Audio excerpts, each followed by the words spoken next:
कल्पना कीजिए एक ऐसा शहर जहां सुबह की शुरुआत धूप और शांति से होती है। बच्चे स्कूल में होते हैं, लोग अपने अपने ऑफिस में, और उसी सुबह एक विमान आसमान से गुजरता है और फिर पूरी मानवता की चेतना कांप उठती है। आज हम बात करने जा रहे हैं उस दिन की जिसने दुनिया की दिशा ही बदल दी। 6 अगस्त 1945, जापान का हिरोशिमा शहर। गर्मी का मौसम था, नीला आसमान और चमकता सूरज। सुबह के करीब 8 बजे शहर अपनी आम दिनचर्या में था। स्कूलों में पहली कक्षा चल रही थी और दफ्तरों में लोग पहुंचने लगे थे। तभी कुछ लोगों ने आसमान में एक अमेरिकी विमान देखा, बोइंग B-29। 8:15 हुए और उस विमान से कुछ गिरा। दूर से देखने पर किसी को अंदाजा भी नहीं था कि वो क्या है, लेकिन वो था दुनिया का पहला परमाणु बम, लिटिल बॉय। ये बम 43 सेकंड तक हवा में गिरता रहा और फिर हुआ एक ऐसा धमाका जिसने लाखों जिंदगियों को पल भर में खत्म कर दिया। जैसे सूरज धरती पर उतर आया हो, वैसी गर्मी फैली। 4000 डिग्री से तक तापमान पहुंच गया। कुछ ही पलों में करीब 80,000 लोग मारे गए। लेकिन सवाल ये उठता है, आखिर अमेरिका को यह बम गिराने की जरूरत क्यों पड़ी? अगर मैं आपसे पूछूं, द्वितीय विश्व युद्ध का सबसे क्रूर चेहरा कौन था, तो ज्यादातर लोग कहेंगे हिटलर। लेकिन दोस्तों, क्या आपने कभी जापान के साम्राज्यवादी चेहरे को देखा है? एक ऐसा देश जो ग्रेटर एशिया के नाम पर आधी दुनिया को हड़पने चला था। आज हम समझेंगे कैसे वर्ल्ड वॉर 2 की आग में जापान ने भी पेट्रोल डाला और खुद भी जल गया। द्वितीय विश्व युद्ध की शुरुआत होती है 1939 में, जब हिटलर पोलैंड पर हमला करता है। इसके बाद कई देश इस लड़ाई में खिंचते चले गए। युद्ध के दो प्रमुख पक्ष बने। एक तरफ एक्सिस पावर्स, जर्मनी, इटली और जापान। दूसरी तरफ allied powers, Britain, America, Soviet संघ, फ्रांस, चीन आदि। लेकिन शुरू में अमेरिका युद्ध में शामिल नहीं होना चाहता था। वर्ल्ड वॉर 1 में नुकसान उठाने के बाद उसने तय किया था वो यूरोप और एशिया की लड़ाइयों से दूरी बनाए रखेगा। मगर जापान ने हालात ऐसे बना दिए कि अमेरिका को उतरना ही पड़ा मैदान में। द्वितीय विश्व युद्ध की शुरुआत होती है 1939 में, जब हिटलर पोलैंड पर हमला करता है। इसके बाद कई देश इस लड़ाई में खिंचते चले गए। युद्ध के दो प्रमुख पक्ष बने। एक तरफ एक्सिस पावर्स, जर्मनी, इटली और जापान। दूसरी तरफ allied powers, Britain, America, Soviet संघ, फ्रांस, चीन आदि। लेकिन शुरू में अमेरिका युद्ध में शामिल नहीं होना चाहता था। W11 में नुकसान उठाने के बाद उसने तय किया था वो यूरोप और एशिया की लड़ाइयों से दूरी बनाए रखेगा। मगर जापान ने हालात ऐसे बना दिए कि अमेरिका को उतरना ही पड़ा मैदान में। 1900 के शुरुआती दशक में जापान ने भी यूरोप की तरह साम्राज्यवाद का रास्ता अपनाया। म्यांमार, इंडोनेशिया, वियतनाम, चीन के कई हिस्से, कोरिया सब जापान के कब्जे में आ गए। जापान ने नारा दिया, ग्रेटर एशिया फॉर एशियंस। लेकिन असलियत में वो भी लूट, शोषण और कब्जा करने निकला था। 1931 में मंचूरिया पर कब्जा करके शुरू किया गया ये सफर 1940 में फ्रेंच इंडो चाइना, आज का वियतनाम, लाओस, कंबोडिया पर कब्जा करने तक पहुंच गया। अब जापान की नजर थी तेल, स्टील और तांबे पर, जो अमेरिका से मिलते थे। जैसे ही अमेरिका ने जापान के इरादों को समझा, उसने कहा, अगर चीन से पीछे नहीं हटे और जर्मनी, इटली से गठजोड़ नहीं तोड़ा, तो हम तेल नहीं बेचेंगे। याद रखिए, जापान का 80% तेल अमेरिका से आता था। लेकिन जापान झुका नहीं। उल्टा उसने सोचा, मलेशिया और इंडोनेशिया से खुद तेल निकालेंगे। लेकिन ये इलाके थे ब्रिटिश और डच उपनिवेश, और अमेरिका इनके साथ था। इसलिए जापान ने एक खतरनाक योजना बनाई। पहले अमेरिका को ही चुप कर दो। 7 दिसंबर 1941, जापान के 350 लड़ाकू विमानों ने पर्ल हार्बर हवाई अमेरिकी नौसेना का अड्डा पर हमला किया।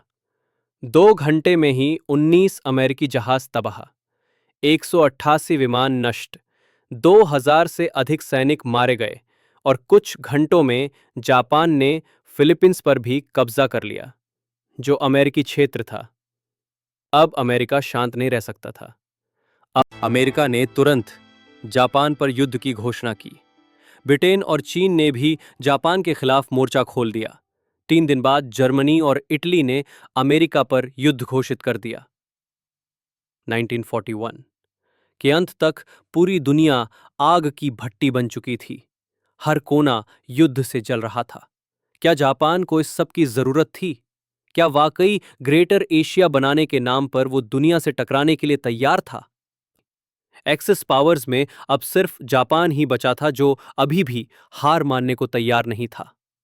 इटली 1943 में ही सरेंडर कर चुका था और 30 अप्रैल 1945 को हिटलर ने आत्महत्या कर ली।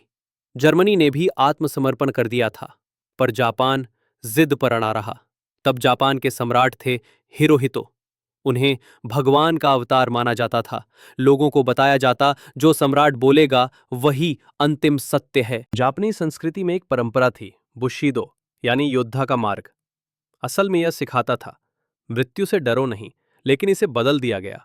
सम्राट के लिए मरना सबसे बड़ा सम्मान है। यहीं से जन्म हुआ कामिकाज़े मिशन। युवा पायलट्स को कहा गया, अपने विमान को दुश्मन के जहाज से टकरा दो। बच्चों को सिखाया गया, टैंक के नीचे लेटकर बम फोड़ दो।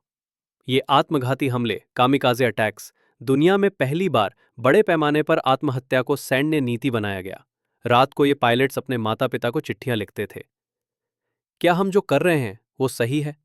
1 अप्रैल से 22 जून 1914 तक अमेरिका और जापान के बीच हुआ बैटल ऑफ ओकिनावा। ये युद्ध जापान के पास के एक द्वीप पर हुआ। अमेरिका ने इसे कब्जा कर ऑपरेशन डाउनफॉल की तैयारी शुरू की। लेकिन ये युद्ध इतना भयावह था कि अमेरिका की आत्मा कांप गई। 12,000 अमेरिकी सैनिक मारे गए, 50,000 घायल, 1,10,000 जापानी सैनिक मरे, 1 लाख से ज्यादा आम लोग भी मारे गए। द्वीप की 25% आबादी खत्म हो गई। कामिकाज़े हमले लगातार होते रहे। हर घर से एक योद्धा निकलता था। कोई भी सरेंडर को तैयार नहीं था। अब अमेरिका ने सोचा, अगर एक छोटे से द्वीप पर इतना नुकसान हुआ तो जापान के बाकी हिस्सों में क्या होगा? अनुमान लगाया गया कि जमीन से हमला किया गया तो 1 मिलियन 10 लाख अमेरिकी सैनिक मारे जा सकते हैं। युद्ध 10 साल तक खिंच सकता है। जापानी लोग अंत तक लड़ते रहेंगे। अब अमेरिका के सामने केवल एक विकल्प बचा, परमाणु बम। 16 जुलाई 1945 को न्यू मैक्सिको में पहला परमाणु परीक्षण किया गया। ये था द मैनहट्टन प्रोजेक्ट। टेस्ट सफल रहा। अब राष्ट्रपति हैरी ट्रूमन के सामने सवाल था, क्या अब इसका इस्तेमाल करना चाहिए? 26 जुलाई को पोट्सडैम डिक्लेरेशन के जरिए जापान को चेतावनी दी गई, बिना शर्त आत्मसमर्पण करो वरना विनाश तय है। जवाब आया, इनकार। अब अमेरिका के पास 2 ही रास्ते थे, या तो 1 मिलियन सैनिकों की कुर्बानी देकर जमीन पर हमला करे, या फिर परमाणु बम से एक बड़ा झटका दे। क्या अमेरिका ने सही निर्णय लिया? क्या जापान ने खुद को इतना जिद्दी बना दिया था कि परमाणु हमला टालना नामुमकिन हो गया था? एक शहर जहां आसमान नीला था, बच्चे स्कूल में थे, लोग ऑफिस जा रहे थे, और फिर अचानक आसमान से एक तेज रोशनी गिरी जिसने 80,000 जिंदगियां पल में छीन ली। ये कोई बिजली नहीं थी, ये था मानव इतिहास का सबसे विनाशकारी हथियार, परमाणु बम। 6 अगस्त 1945 सुबह 8:15 अमेरिका का B-29 बम वर्षक विमान हिरोशिमा के ऊपर मंडराता है। उसमें था लिटिल बॉय नाम का परमाणु बम। 43 सेकंड में जमीन पर गिरते ही 4,000 डिग्री सेल्सियस की गर्मी, तेज धमाका और एक रोशनी जिसने हजारों को उनकी आंखों में आखिरी बार सूरज दिखाया। 80,000 लोग तुरंत मारे गए। शहर का 70% हिस्सा नष्ट। लोगों की परछाइयां दीवारों पर जल गईं। बचने वाले लोग रेडिएशन बीमारी से तड़पते रहे। आसमान से काली धूल गिरी और फिर काली बरसात हुई। हर बूंद में जहर था। 90% डॉक्टर, नर्स, अस्पताल सब नष्ट हो चुके थे। इस भीषण हमले के बावजूद जापानी सेना ने बैठक तक नहीं की। उन्हें लगा बस एक और बम है, लेकिन अमेरिका रुकने वाला नहीं था। 9 अगस्त 1945 सुबह 11 बजे नागासाकी पर गिराया गया दूसरा बम, फैट मैन। ये पहले से भी ज्यादा शक्तिशाली था। 40,000 लोग तुरंत मरे। 6.7 वर्ग किलोमीटर का क्षेत्र पूरी तरह तबाह। लेकिन हताहत थोड़े कम हुए, क्योंकि लोग चेतावनी के बाद शहर से बाहर जा चुके थे। नागासाकी पहाड़ियों से घिरा था।